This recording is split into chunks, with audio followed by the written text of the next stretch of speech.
August 15-ന് ഡൽഹിയിൽ പതാക ഉയരുമ്പോൾ ഗാന്ധി കൽക്കട്ടയിലാണ്. കൽക്കട്ടയിൽ തെരുവിൽ നടക്കുകയാണ്.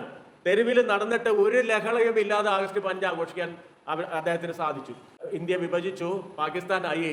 അപ്പോൾ അതുവരെ ബംഗാളിന്റെ പ്രധാനമന്ത്രിയായിരുന്ന സൂറവർദി പോവുകയാണ്, ബംഗ്ലാദേശിലേക്ക് പോവുകയാണ്, അവിടെ മന്ത്രിയാവാൻ പോവുകയാണ്. അന്ന് പാകിസ്ഥാനാണ്, കിഴക്കൻ പാകിസ്ഥാനാണ്, ബംഗ്ലാദേശ് അല്ല. അപ്പോൾ ഗാന്ധി പോകുന്നതിന് മുമ്പ് സൂറവർദിയോട് പറഞ്ഞു, സൂറവർദി, നമ്മൾ തമ്മിൽ പല വ്യത്യാസമുണ്ട്. നിങ്ങൾ മുസ്ലിമാണ്, ഞാൻ ഹിന്ദുവാണ്. നിങ്ങൾ മാംസം കഴിക്കുന്ന ആളാണ്, ഞാൻ സസ്യാഹാരം കഴിക്കുന്ന ആളാണ്. ഞാൻ അർദ്ധനഗ്നനാണ്, നിങ്ങൾ കോട്ടും സൂട്ടും ഇടുന്ന ആളാണ്. നിങ്ങൾ ബംഗാളിയാണ്, ഞാൻ ഗുജറാത്തിയാണ്. ഇപ്പം ഇതാ നിങ്ങൾ പാകിസ്ഥാനി ആയിരിക്കുന്നു, ഞാൻ ഇന്ത്യക്കാരനായിരിക്കുന്നു. പക്ഷേ നമ്മൾ ഒന്നിച്ച് ജീവിച്ച ഒരു ജീവിതമുണ്ട് ഇന്ത്യയിൽ.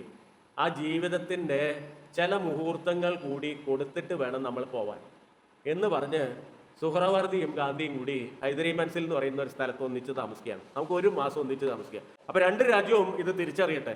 ആൾക്കാർ തെരുവിൽ തല്ലുന്ന മനുഷ്യർ നോക്കുമ്പോൾ ആ 2 പേര് ഇന്ത്യക്ക് വേണ്ടി നിന്നാലും പാകിസ്ഥാന് വേണ്ടി നിന്നാലും സുഖമായിട്ട് താമസിക്കുന്നു. ഒരു പ്രശ്നമില്ല അവർ തമ്മിൽ.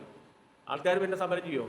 ആൾക്കാർ തല്ല് നിർത്തിയപ്പോഴാണ് ഹിന്ദു മഹാസഭയ്ക്ക് മനസ്സിലായത്, ഇയാള് നമ്മളെ എന്നേക്കുമായി നമ്മുടെ രാഷ്ട്രീയ സ്വപ്നങ്ങളെ കൊള്ള ചെയ്യുന്ന ഒരാളാണ് ഇത് ഈ വന്ന് നിൽക്കുന്നത്. അതുകൊണ്ട് ഇയാളെ അവസാനിപ്പിക്കണം, അല്ലെങ്കിൽ ഇത് ഈ മൈത്രി തകർക്കണം.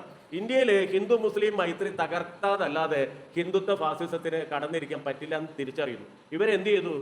ഗാന്ധിയും സുഹ്റവർദിയും താമസിക്കുന്ന ഹൈദരി മൻസിലിൽ ഓഗസ്റ്റ് 30-ന് സ്വാതന്ത്ര്യം കിട്ടി 15 ദിവസം കഴിഞ്ഞപ്പോൾ ആ വീട് കയറി ആക്രമിക്കുകയാണ്.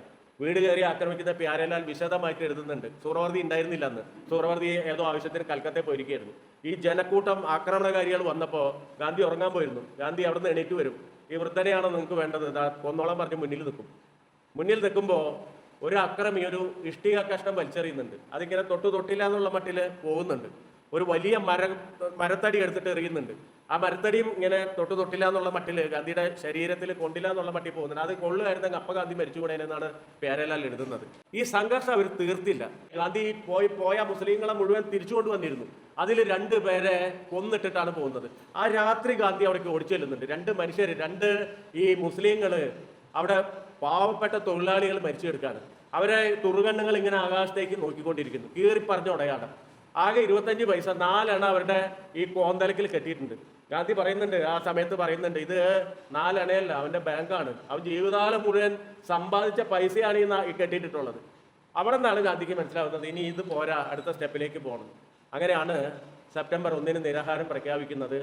ആ 73 മണിക്കൂർ നിരാഹാരം ഇല്ലായിരുന്നെങ്കിൽ ഇന്ത്യ ചരിത്രത്തിൽ കൽക്കട്ട എന്ന് പറയുന്നത് പൊട്ടിപ്പൊളിച്ച്, ബംഗാൾ എന്ന് പറയുന്നത് അന്ന് പൊട്ടി തകർന്നു പോയേനെ.